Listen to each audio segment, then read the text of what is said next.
Шақыр дейді, уламсыңдар ғой барлығың дейді. Шақыр ана баланы алдырт. Баланы алдыртады да қинайды. Қаяқтан үйрендің? Сиқыршыдан. Жоқ дейді. Сиқыршыдан үйренген жоқпын дейді. Қинайды ғой баланы. Қатты қинаған кезде кішкентай бала ғой ол. Айтып қояды жаңағы ғибадатшылық кісін. Бағана не деді? Саған үлкен сынақ келеді дейді. Сол кезде маған қарай жол сілтеме деді. Бірақ бала бәрібір әлсіздігін көрсетті. Былайша айтқан сынба деп еді, сынып қалды деген сияқты. Ана жақтан не істеді?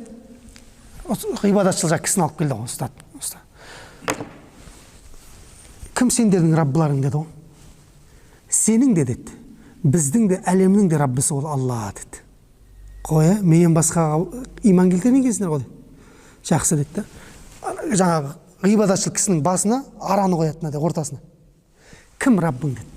Сенің де, менің де, әлемнің де раббысы ол Алла деді. Кесіңдер деді. Арашыларға. Араларымен кесіп отырып не істеді дейді? Бөліп тастады дейді, екіге жаңағы ғибадатшыл кісін. Сиқыршыға жаңағы көз ашылып кеткен сарайдың қызметшісіне келді. Кім сенің раббың? Көріп тұр ғой анау не істейтін? Сенің де, менің де әлемнің де раббысы ол Алла деді. Иман. Сөйтті не істеді? Басының ортасына араны қойды да дырылдатып кесіп шықты олай. Қол ара ғой ол кезде. Балаға келді ғой. Кім сенің раббың деді? Сенің де, менің де әлем раббысы Алла деді. Жаңа нөкерлерге айтты, мына баланы алыңдар да дейді, таудың басына апарыңдар дейді. Ана хадисте шыңның атын айтады енді. Ұмытып қалыптым шың. Сол шыңға апарыңдар, пәлен деген шыңға. Сөйтіп, сол жерге барып сұраңдар дейді, раббысы кім екен. Егер мен айтса, онда жіберіңдер, Алла десе, онда лақтырыңдар дейді, қыздың басынан. Қыздың басына барады да сұрайды ғой. Алла дейді ғой. Бала кішкентай бала Алла. Алла қыздан лақтыруға әрекет жасаған кезде Аллахумма кфинихим бима ши'та деді. Я Алла, олардан мені өзің қалаған жолмен құтқара көрші деді. Дұға ғой. Бұл дұғаны пайғамбар саллаллаху алейхи ва саллям да айтқан. Қашан айтты?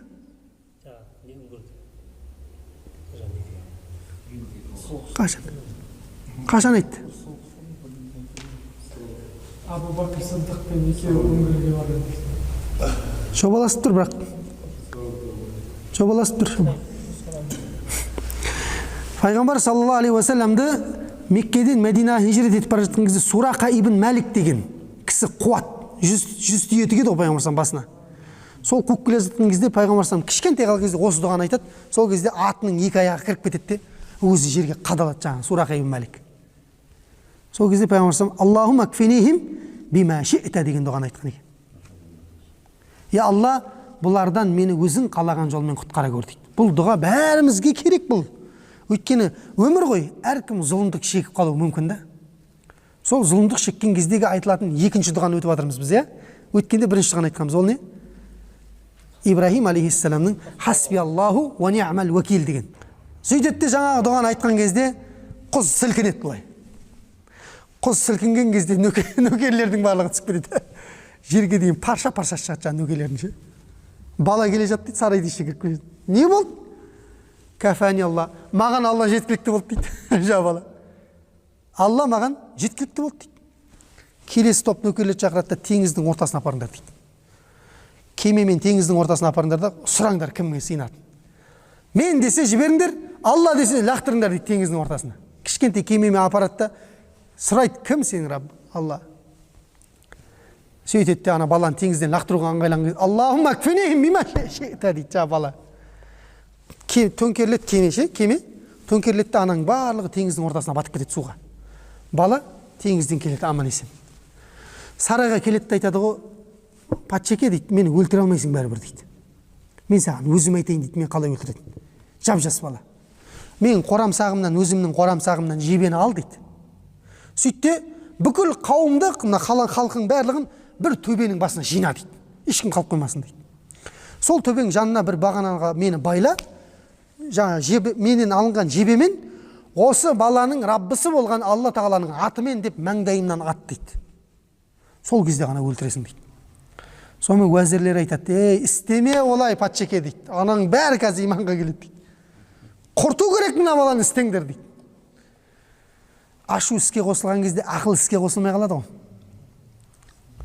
Сөйтеді де бұл бүкіл халықты шығарады. Баланы бәрі көріп тұр халықтың не болып жатқанын. Баланың қорамсағынан жебені алады. Осы баланың Раббысы Алла тағаланың атымен дейді атады ғой. Жебе тура баланың маңдайына келіп қадалады ше. Бала жебені ұстайды да, бүйтіп қолмен ұстайды да, сол жерден не істейді? Жан тапсырады. Бүкіл халық не деп айқайлайды ана жерде? Аманна би рабби хазал гулам деп айтады. Осы баланың Раббысы Аллахқа барлығымыз иман келтірдік дейді. Бүкіл халық Аллаға иман келтірген. Сонда жаңағы патша басы істемей қалған ор қазыңдар дейді. Ор қазыңдар. Ордың ішін отқа толтырыңдар дейді. Сөйтіңдер де барлығынан жеке-жеке сұрап отырып тастаңдар дейді. Мені Құдай дегендерді алып қалыңдар дейді. Дұрыс па? Сөйтеді адамдардың бар, жаңағы нөкерлердің бары жерді терең қылып қазады, отқа ішін толтырады. Ана от астынан жаққан от дейді, сыртқы неге дейін шығады жердің бетіне дейін. Алауы. Демек, әдем бірдеңе жанып жатыр деген сөз ғой. Сөйтеді адамдарды шетінен біртіндеп тастайды ғой. Раббым Алла дегендердің барлығын шетінен дүниенің тозағы ғой, былайша айтқанда отқа тастау деген, Құдай сақтасын. Біртіндеп тастайды. Сонда емізулі анаға келеді ғой. Бала емізулі. Сөйтеді де, кім сенің Раббың? Ана әйел ойланып қалады ше, баланы ойлап қалады да былай.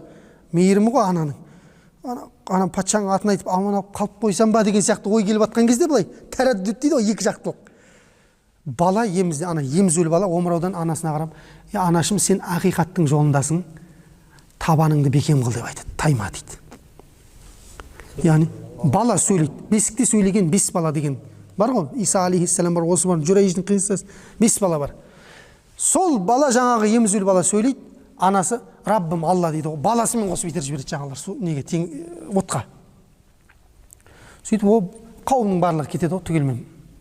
Алла тағала Құран кәрімде барлығымыз күнде оқитын Буруж сүресінде айтады Алла тағала, Буруж дейтін сүре бар. Жұлдыздар деген.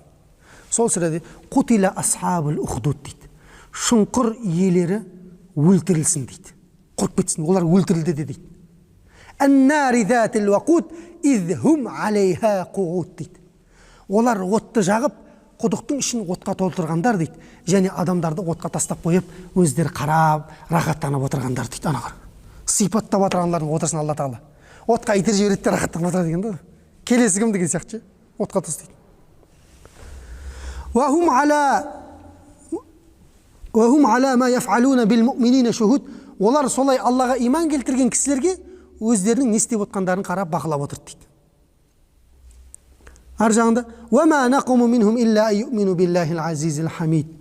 Олардың бар болғаны дейді.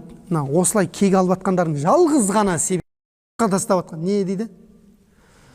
Азиз болған, үстем болған, тек қана мақтауға ол ғана лайық болған Алла тағалаға иман келтіргендіктері үшін ғана дейді Алла тағала.